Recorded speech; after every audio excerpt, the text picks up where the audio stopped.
अस्सलाम वालेकुम, खुशामदीद Urdu IT tutor. इस ट्यूटोरियल के अंदर हम बेसिकली एक्सेस मॉडिफायर और स्टैटिक कीवर्ड के बारे में बयान करेंगे कि ये क्या होती है। तो सबसे पहले हम चलते हैं एक्सेस मॉडिफायर पे, ये क्या चीज़ होती है। इसके लिए आप सबसे पहले एक क्लास बनाए, ऐड में जाके क्लास 1 के नाम से बना लें। अब इस क्लास 1 के अंदर आप एक फंक्शन बनाए।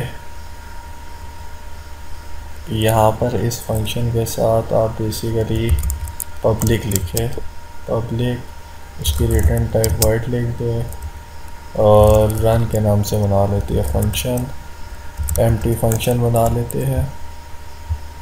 अब वापस आप प्रोग्राम की क्लास में आए और इस प्रोग्राम की क्लास के अंदर क्लास 1 का ऑब्जेक्ट बनाए। OBJ के नाम से भी बना लेता हूँ, इक्वल टू न्यू क्लास 1। अब जब OBJ के ज़रिए मैं रन का फंक्शन एसेस करूँगा तो यहाँ पर देखें, यहाँ पर रन का फंक्शन हमें नज़र आ रहा है। इस रन के फंक्शन को यहाँ से एक्सेस करके हम रन कर सकते हैं। तो असल में हुआ क्या, बेसिकली इस फंक्शन के साथ हमने पब्लिक कीवर्ड लगाया हुआ था। इस पब्लिक कीवर्ड की वजह से हमें ये फंक्शन की access outside the class possible हुई।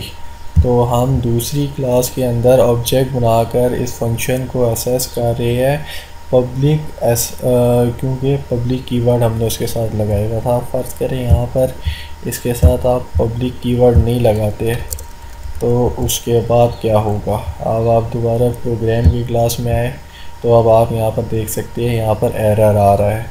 एरर में वो क्या कहता है कि access class 1.1 is inaccessible due to its protection level. वो अपनी प्रोटेक्शन लेवल की वजह से हमें इस फंक्शन की यहाँ पर एक्सेस नहीं हो पा रही। अब अगर फ़र्ज़ यहाँ पर देखें, अगर फंक्शन के साथ कोई मॉडिफायर एसेस मॉडिफायर नहीं लगा हुआ तो बाय डिफ़ॉल्ट इसके साथ प्राइवेट होता है। प्राइवेट का मतलब ये होता है कि आप इसे क्लास के बाहर एक्सेस नहीं कर सकते। तो क्योंकि इसे हम दूसरी क्लास के अंदर इसका ऑब्जेक्ट बना के एक्सेस कर रहे थे तो इसलिए यहाँ पर हम इसे एक्सेस नहीं कर सकते। बाय डिफ़ॉल्ट होता है ये प्राइवेट है। अगर आप प्राइवेट लगाना चाहें तो इसके साथ प्राइवेट भी लिख सकते हैं। यहाँ पर ये एरर तब भी मौजूद रहेगा। अब यहाँ पर इसे हटा के अगर आप दोबारा से एक और फंक्शन बना लेते हैं, इसे दोबारा पब्लिक के साथ बनाते हैं वाइड और इसे गो का नाम रख देते हैं। इस फंक्शन को एक्सेस करते हैं। अब हम इसको कमेंट कर देते हैं OBJ डॉट, ये देखें गो का फंक्शन की एक्सेस हमें यहाँ पर हो रही है। तो ये हमारे पास एसेस मॉडिफायर थे। इनके अलावा 2 एसेस मॉडिफायर और भी है, प्रोटेक्टेड और इंटरनल। उनको अभी हम यहाँ पर डिस्कस नहीं करेंगे। उनको पॉसिबल है कि हम आगे आने वाले ट्यूटोरियल्स में डिस्कस कर सकते हैं। अच्छा, तो अब हम स्टैटिक कीवर्ड देखते हैं कि वो किस लिए यूज़ होता है। दोबारा से क्लास में आए, क्लास 1 में आए। अब यहाँ पर फ़र्ज़ करें, यहाँ पर इस क्लास के साथ हम स्टैटिक कीवर्ड लगाते हैं। स्टैटिक कीवर्ड लगाने से क्या होता है कि हम दोबारा से जब प्रोग्राम की क्लास में जाते हैं तो हमने ये जो ऑब्जेक्ट बनाया था यहाँ पर वो अब हमें एरर दे रहा है। एरर में वो हमें क्या कहता है कि can not create a instance of a static class, कि हम स्टैटिक क्लास का इंस्टेंस क्रिएट नहीं कर सकते। तो अब वापस दोबारा क्लास 1 में आए। अब इससे एक चीज़ साबित हो गई कि अगर किसी क्लास को हमने स्टैटिक बनाया है तो हम उसका ऑब्जेक्ट क्रिएट नहीं कर सकते। अब आप इस स्टैटिक को यहाँ से हटा दें और स्टैटिक को यहाँ से हटाने के बाद इस प्राइवेट मॉडिफायर को यहाँ से प्राइवेट को हटाएं और इस फंक्शन को जो मैंने स्टैटिक बनाया हुआ है इसको अब हम एसेस करने की कोशिश करते हैं तो देखते हैं क्या होता है। अब फ़र्ज़ करें यहाँ पर OBJ के ज़रिए रन मेथड को एसेस करने की करती है तो आप देख सकते हैं कि यहाँ पर ऑप्शन में वो रन मेथड हमें शो ही नहीं कर रहा। क्यों नहीं शो कर रहा?